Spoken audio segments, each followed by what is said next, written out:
अड्डा में आपका स्वागत है। तो कैसे हैं आप लोग? आज हम बात करेंगे टक्कर की, दो दिलों की टक्कर की नहीं, कोलिजन्स की। यहां पर कोलिजन होता क्या है? बेसिकली आपने देखा होगा रियल लाइफ में भी दो बॉडी आके टकरा गई, राइट? या कार भिड़ गई आके, तो ये क्या है? कोलिजन ही तो है, राइट? नाउ फिजिक्स में हम कोलिजन को कैसे डिफाइन करते हैं?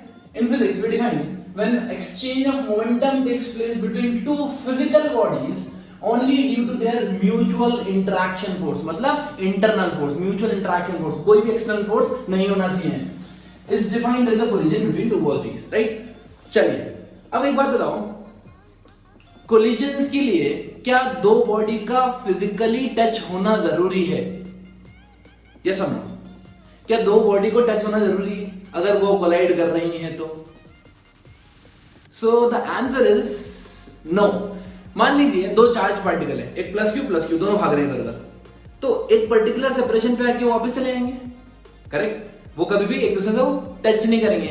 ये भी एक टाइप ऑफ कोलिजन ही है। यहाँ पर म्यूचुअल इंटरेक्शन से वेलोसिटीज एक दूसरे की चेंज जाएगी, क्योंकि मोमेंटम सिस्टम का हमेशा कंजर्व रहना है। मैं आपको सिखाऊंगा आगे, right? The case of collision in which physical contact takes place is called as impact. जब बॉडीज में फिजिकल कांटेक्ट होता है, जैसे एक बॉल है दूसरी बॉल को आके हिट कर गई, तब हम उस केस में बोलते हैं इंपैक्ट हो गया, इंपैक्ट पड़ गया, राइट? जब भी दो बॉडी फिजिकली टच होगी तब मैं उसको क्या बोलूंगा? इंपैक्ट हुआ है, करेक्ट? चलिए कुछ असम्पशन मानने होते हैं हमको कोलिजन को स्टार्ट करने के लिए, तो हम देखते हैं पहला असम्पशन है कि कोई भी एक्सटर्नल फोर्स नहीं होना चाहिए, बाहरी फोर्स कोई नहीं होना चाहिए। अगर जो भी फोर्सेस लगे वो बॉडीज के अंदर लगे, जो भी फोर्सेस लगे वो बॉडीज के अंदर लगे। अब दोस्तों देखो, मान लो दो बॉडी है, एक इधर मूव कर रही है, एक इधर मूव कर रही है, राइट? ये फास्ट स्पीड से मूव कर रही है तो टक्कर मारेगी, या फिर दो बॉडीज अपोजिट डायरेक्शन में आ रही तब भी टक्कर होगी। Now in this case we have to consider that there is no external force. So if there is no external force, whatever the body this applying on this and this applying on this should be internal forces, ठीक है? मैं system मान लेता हूं, तो अब जो भी एक दूसरे के ऊपर ये फोर्स लगाने किसी भी प्रकार का, ये सब क्या होगा? इंटरनल फोर्स होगा। अच्छा, दूसरा असम्पशन क्या होना है कि duration of collision should be very very small, मतलब ज्यादा देर तुम कोलिजन नहीं करना है, बस कोलिजन किया, हट गया, टकराया, हट गया, इंपैक्ट हुआ, हट गया, ठीक? चलिए, no friction during the collision. यहां हम मानते हैं कि फ्रिक्शन वगैरह कुछ भी नहीं है, राइट? सब बॉडीज को हम मानते हैं कि नो इंपैक्ट हो रहा है और वो अपने अपने मोमेंटम से एक दूसरे में ट्रांसफर कर रहे हैं, ठीक? Fourth point, when two bodies collide, they apply normal force on each other. कैसा फोर्स लगाते हैं दोस्तों? नॉर्मल फोर्स लगाते हैं। नॉर्मल फोर्स मतलब क्या होता है? Perpendicular force. नॉर्मल फोर्स मतलब परपेंडिकुलर फोर्स। जब भी दो बॉडी टच कर रही है, मान लो दो बॉडी टच कर रही है, तो ये एक दूसरे के ऊपर कैसा फोर्स लगाएगी दोस्तों? नॉर्मल फोर्स लगाएगी, ठीक है?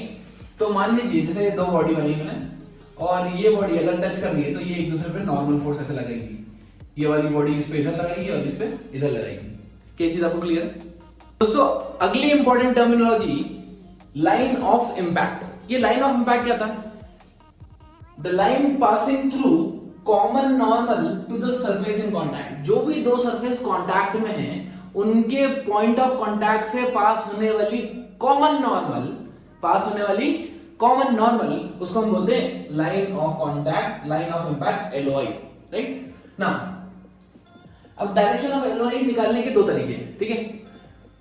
Direction of LOI, it depends on the geometry of colliding bodies such as sphere wedge, ठीक है? इससे निकाल सकते हैं अपन। दूसरी चीज, direction of change in momentum से, जिस डायरेक्शन में बॉडी का चेंज हुआ है मोमेंटम, हम वही बोल देते हैं कि वही उसकी लाइन ऑफ इंपैक्ट है, ठीक है? ये कैसे होगा? जैसे मान लो कि कोई बॉडी है, राइट? वो रेस्ट पे। अब मान लो कोई बॉडी है रैंडम ऐसी बॉडी और उसको टकराई, अब ये बॉडी इधर चलने लग गई, इस डायरेक्शन में, ठीक है? अगर ये बॉडी इस डायरेक्शन में चलने लग गई तो यही इसका लाइन ऑफ इंपैक्ट होगा। अगर इनिशियली बॉडी रेस्ट में है और इंपैक्ट होने के बाद बॉडी किसी पर्टिकुलर डायरेक्शन में चलने लग गई, तो यही डायरेक्शन इसकी लाइन ऑफ इंपैक्ट हो जाता है, ठीक है? चलिए देखते हैं, दो आइडेंटिकल बॉडीज है, ये दोनों मान लो कोलाइड हो रही है, तो इस पॉइंट पे कोलाइड हो रही है, ये कॉमन नॉर्मल दोनों, तो ये इसको बोले लाइन ऑफ इंपैक्ट। यहाँ पे एक बॉडी बड़ी है, एक छोटी है, इस पॉइंट पे टच हो रही है, तो ये जो कॉमन नॉर्मल ड्रॉ करूंगा, this is called as line of impact. देखिए दोस्तों, एक मिसकंसेप्शन आपको हो सकता है, आप बोल सकते हैं कि क्या कॉमन नॉर्मल हमेशा सेंटर से पास हो?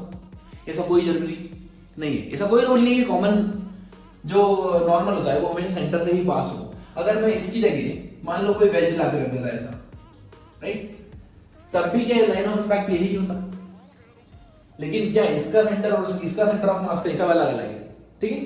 तो अब ये मिसकंसेप्शन हटा दो, लाइन पॉइंट ऑफ कॉन्टैक्ट पे नॉर्मल ड्रॉ करो, that is called as line of impact. और अगर बॉडी रेस्ट पे है, जिस डायरेक्शन में मूव कर रही है, that is called as line of impact. मान लो कि ये बॉडी है और ये मूव कर रही है ऐसे, और ये दोनों रेस्ट पे इनिशियली। अब क्या हुआ, इसने बीच में आके हिट कर दिया, जैसे हिट किया तो ये इधर मूव करेगी, ये इधर मूव करेगी, ये इसकी लाइन ऑफ इम्पैक्ट हुई और ये इसकी लाइन ऑफ इम्पैक्ट हुई। क्या समझ में आ रहा है आपको लाइन ऑफ इम्पैक्ट? चलिए, एक और इंपॉर्टेंट पॉइंट जो दोस्तों हमें यहाँ पे ध्यान रखना है वो कि the component of velocity which is along LOI और LOC, LOI के लाइन ऑफ इम्पैक्ट और लाइन ऑफ कोलिजन एक ही बात है, changes but the component of velocity which is perpendicular to the line of impact remain same. हमेशा ध्यान रखना, ये बहुत इंपॉर्टेंट पॉइंट है, अपने को आगे जाके बहुत ज्यादा काम आएगा।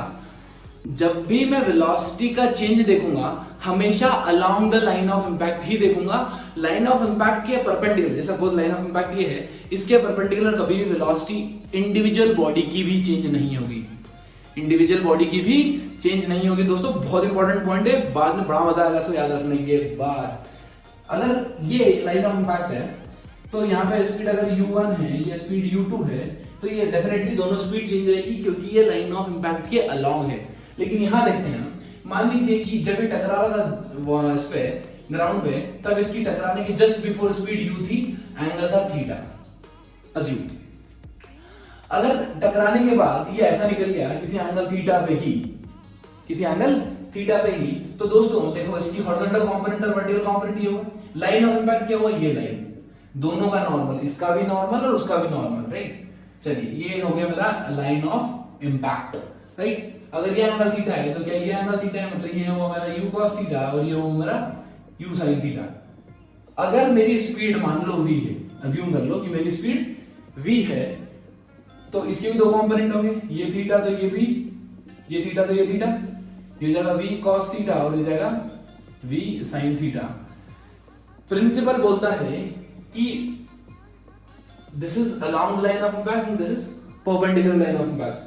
प्रिंसिपल बोलता है कि perpendicular to the line of impact velocity constant होती है, मतलब ये velocity should be equal to ये वेलोसिटी, मतलब u sin theta should be equal to v sin theta. तो आपको एक रिलेशन यहां से डायरेक्ट आता है कि इस केस में u और v बराबर होंगे, ये वो, ठीक।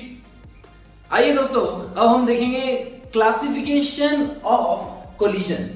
कोलिजन्स को हमने बेसिकली दो पार्ट्स में डिवाइड कर रखा है, classification on the basis of line of collision और line of impact, and classification on the basis of energy, right.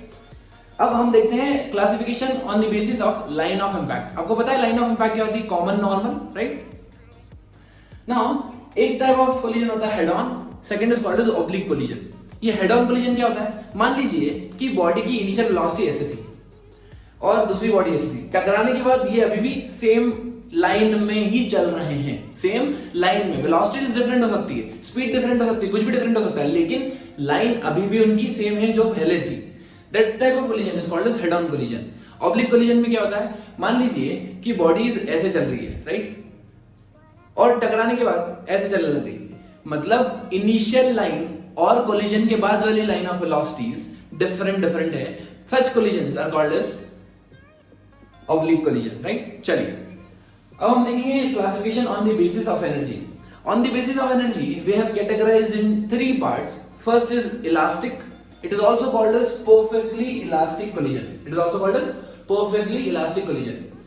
Second type is called as inelastic collision and third is called as perfectly inelastic. ठीक है, 3 type है, याद रख लो, elastic, inelastic, perfectly inelastic, और आई can से perfectly elastic, partially elastic और perfectly inelastic. ठीक है, इनकी ये दूसरा नाम है। चलिए, यूजुअली हम इसको इलास्टिक बोलते हैं, जनरल सेंस में इसको इलास्टिक बोलते हैं, इसको इनइलास्टिक बोलते हैं और इसको परफेक्टली इनइलास्टिक बोलते हैं। ठीक है, अब इलास्टिक बॉडी क्या होगा, जैसे आपको पता है कि मान लो 2 बॉडी टकराई, ठीक है, टकराने के बाद उनका कुछ शेप चेंज होगा, राइट, शेप चेंज हुआ कुछ, और जैसे ही डिफॉर्मिंग फोर्स हटा, जैसे ही फोर्स हटा, वो अपना अपना शेप रीगेन कर लेती है। Such bodies are called as, such collisions are called as perfectly elastic collisions. ठीक है, परफेक्टली इलास्टिक कोलिजन्स में एक इंपॉर्टेंट पॉइंट आपको याद रखना है कि बॉडी की एनर्जी लॉस नहीं होता। एनर्जी कौन सी? स्पेसिफिकली काइनेटिक एनर्जी का कोई लॉस नहीं होता सिस्टम का, ठीक है। Second type inelastic collision. Inelastic collision में क्या होगा, अगर बॉडीज कोलाइड होने के बाद थोड़ी सी डिफॉर्म करेगी अपने आप को, और हो सकता है उसमें माइनर डिफॉर्मेशन रह जाए, ठीक है, या पूरी तरह अपने एनर्जी रीगेन नहीं कर पाती, तो इसकी जो इनिशियल एनर्जी होती है वो थोड़ी सी ज्यादा होती है फाइनल एनर्जी से। I can say that there is minor loss in energy, right. Final energy जब सिस्टम की निकालते हैं तो थोड़ी सी कम होती है इनिशियल एनर्जी से, तो यहाँ पर माइनर लॉस होता है काइनेटिक एनर्जी में, ठीक है। Third type of collision is called as perfectly inelastic collision.